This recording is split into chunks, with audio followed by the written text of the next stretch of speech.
Hello friends, स्वागत है आपका यूट्यूब चैनल अमिता स्टेनो में। आज मैं आपको त के बारे में जानकारी दूंगी और इसका इस्तेमाल कैसे करते हैं ये क्लास में आज मैं आपको बताऊंगी, जो आप आसानी से त का इस्तेमाल करना, त के आंकड़े का इस्तेमाल करना आप सीख जाएंगे। कभी कभी बहुत सारे कन्फ्यूजन आ जाते हैं त में और न के आंकड़े में, तो आपको अच्छे से देखने हैं और समझने हैं। तो क्लास स्टार्ट करने से पहले वीडियो को लाइक और शेयर जरूर करें और साथ ही साथ वीडियो को सब्सक्राइब करें। तो चलिए शुरू करते हैं त के बारे में। तो ये त जो है, त मैंने पढ़ाया हुआ है पहले, इसका अब आंकड़ा आपको जानकारी देना है कि आंकड़ा कैसे लगाते हैं। तो अगर त का आंकड़ा जब आप कवर्ग में लगाते हैं तो ये इस तरीका से आपका कवर्ग में त का आंकड़ा लगेगा। अगर आप इसे पवर्ग में लगाते हैं तो ये इस तरीका से आपका पवर्ग में आंकड़ा लगेगा। अब र के साथ इसे आप लगाते हैं तो आप इसे र और त इस तरीका से लिख सकते हैं। यदि आप इसे आप लगाते हैं टवर्ग में तो आप इसे इस तरीका से टवर्ग लिख सकते हैं। तो ये हो गया कवर्ग, पवर्ग, चवर्ग और टवर्ग। यानी कि आपको क ख ग घ में आप इस तरीका से लगाएं, प फ ब में आप इस तरीका से लगाएं, च छ ज में र है। अगर आपको च में लगाना है, च छ चवर्ग में लगाना है तो आपको इस तरीका से लगाना है चवर्ग का आंकड़ा। तो अब आगे जो आपको देखना है त के आंकड़े के लिए कि अब इसे वक्र रेखा के साथ कैसे लगाएंगे। वक्र रेखा के साथ आपको लगाने के लिए जैसे आपको लिखना है स, तो ये स लिखेंगे और इसी में आपको एक हल्के से डैश के साथ निकाल देना है। तो ये स और त, ये आप पढ़ेंगे स और त। अगर आपको लगाना है ल के साथ तो इस तरीका से आपको ल के साथ लगाना है। अगर आपको र के साथ लगाना है तो ये र के साथ इस तरीका से लगेंगे। लेकिन आपको म के साथ लगाना है तो आप म के साथ ऐसे लगाएं। अगर आपको ड के साथ लगाना है, र के साथ लगाना है तो ये र के साथ ऐसे लगेंगे। और आपको न के साथ लगाना है तो ये न के साथ थोड़ा सा डैश निकाल देंगे तो ये न और त पढ़े जाएंगे। अब अगला जो आपका है वो क्रिया के साथ घुमावदार आंकड़ा आपने लगा लिया। तो अगर आपको अब आता है कि मुहावरे में अगर दिया हुआ है कि त या ती या ते, ये सारे आपको मुहावरे के साथ इसे आपको घुमावदार आंकड़े का अर्थ ता ते ती होता है। वाक्य में मुहावरे के अर्थ लगाकर समझा जाता है। इसे आपको मुहावरे, जिस तरीका से मुहावरा बनाएंगे आप उसी तरीका से ताते ती आप पढ़ेंगे, लेकिन लगेगा एक ही समान। जैसे कि मैं यहाँ पे लिखती हूं, मैं जाता हूं। अब मैं जाता हूं को बनाना है तो आपको यहाँ पे लिखना है मैं जाता और हूं, मैं जाता हूं। अब आपको लिखना, अब आपके सामने जो है वे जाते हैं, वे जाते हैं, वे जाते हैं। तो वे जाते हैं, वे जाते हैं, वे जाते हैं। यहाँ पे वे जाते हैं, तो वे जाते हैं तो इसे आपने मुहावरे के अनुसार पढ़ा, क्योंकि यहाँ पे भी जाता और फिर जाते ये दोनों एक समान लिखे हुए हैं, लेकिन जैसा मुहावरा दिया हुआ है उस अनुसार से आपको इसका अर्थ निकालना और पढ़ना है। अब आपके सामने जो आता है वो है व्यंजन की सरल और वक्र दोनों रेखाओं में केवल त का अर्थ देता है। जब हम संज्ञा के साथ यह आंकड़ा व्यंजन की सरल और वक्र दोनों रेखाओं में लगाते हैं तो ये त का केवल अर्थ देता है। यदि स्वर त के पश्चात आता है, अगर कोई भी स्वर त के पश्चात आता है तो त का आंकड़ा नहीं बनाया जाता है, यानी कि त का आंकड़ा नहीं बना करके उसे पूरा लिखा जाता है। जैसे कि आप देख लेंगे, इस तरीका से बनाना है आपको। पो अगर लिखना है आपको पोत क्या दिए, लेकिन आपको यही लिखना है पोता, तो पोता, ये पोता तो पोता, पोता आपको ऐसे लिखना होगा, क्योंकि ये जो त है, त के बाद स्वर आए हुए हैं, तो इसके लिए आपको पूरा आंकड़ा नहीं लगाना होगा, पूरा त लिखना होगा।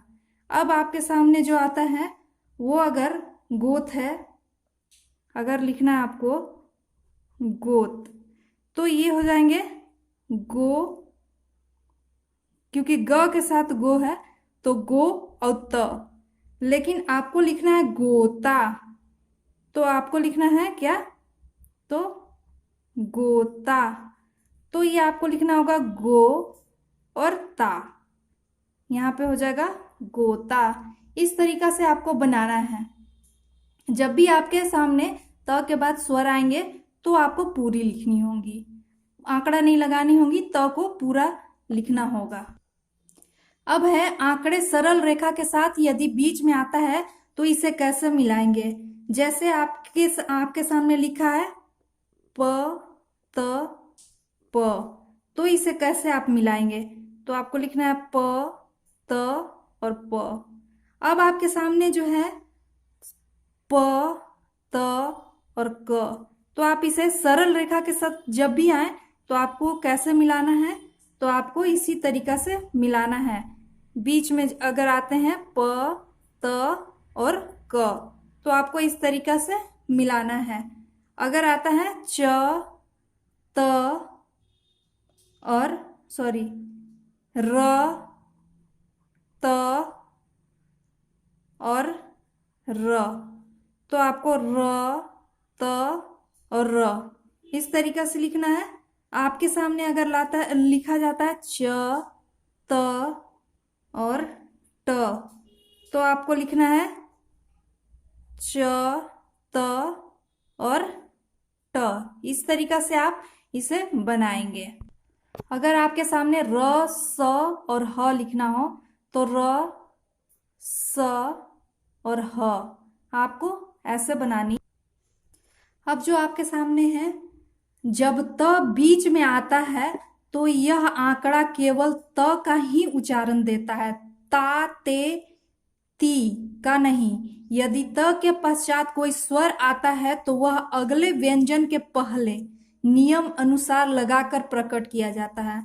जैसे कि यहाँ पे आप देख ले, जन, जत, त और न, तो अब जतन, तो लिखना है ज त और न, जतन को ऐसे लिखेंगे। अगर आपके सामने लिखना है जताना, तो जताना, तो पहले आपको ऐसे लिखना है ज त और न, पहले व्यंजन लिखना है। तो अब स्वर जो है, क्या आपको बताया गया कि अगर त के पश्चात, त के बाद कोई स्वर आता है तो वह अगले व्यंजन के पहले नियमानुसार लगाया जाएगा, यानी कि ज त और न।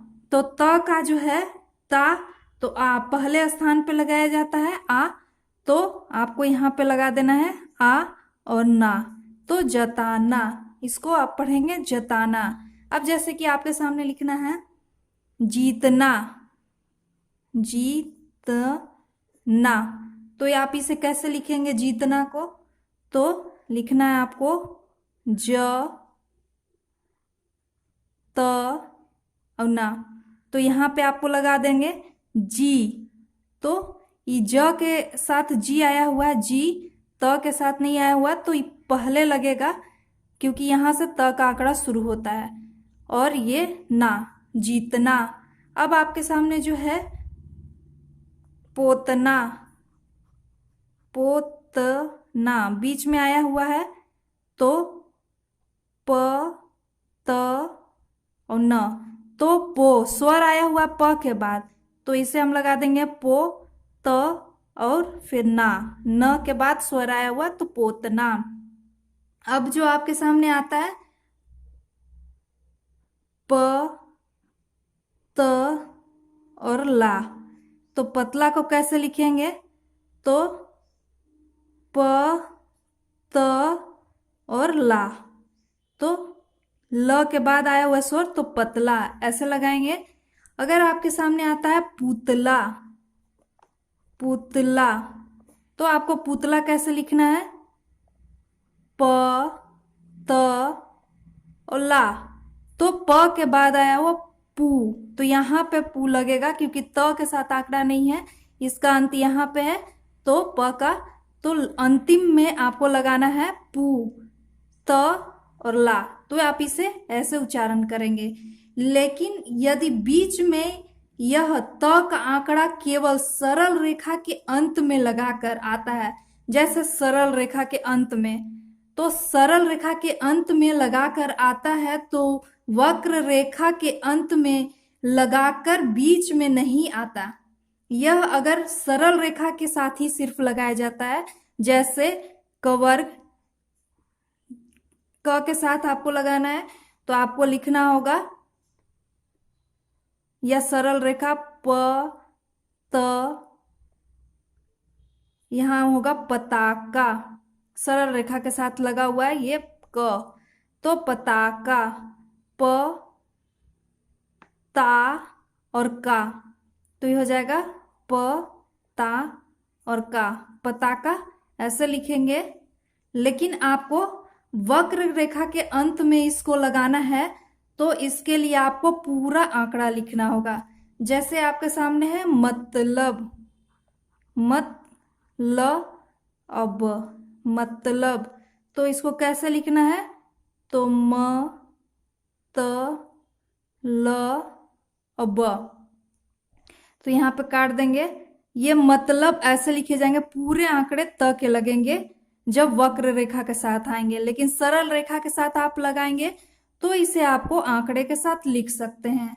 अब मैंने सरल रेखा, वक्र रेखा और ये सारी आपको मैंने पहली वीडियो में ही जानकारी दे दी है। आप एक बार पहले क्लास को अटेंड करेंगे तो ये जानकारी आपको प्राप्त हो जाएंगी कि सरल रेखा, वक्र रेखा किसे कहते हैं। अब आपके सामने है न, ती और जा, तो नतीजा के लिए आपको कैसे लिखना है? तो न, ती और जा, तो नतीजा आपको इस तरीका से लिखना है। तो ये था आज का आपका त का क्लास।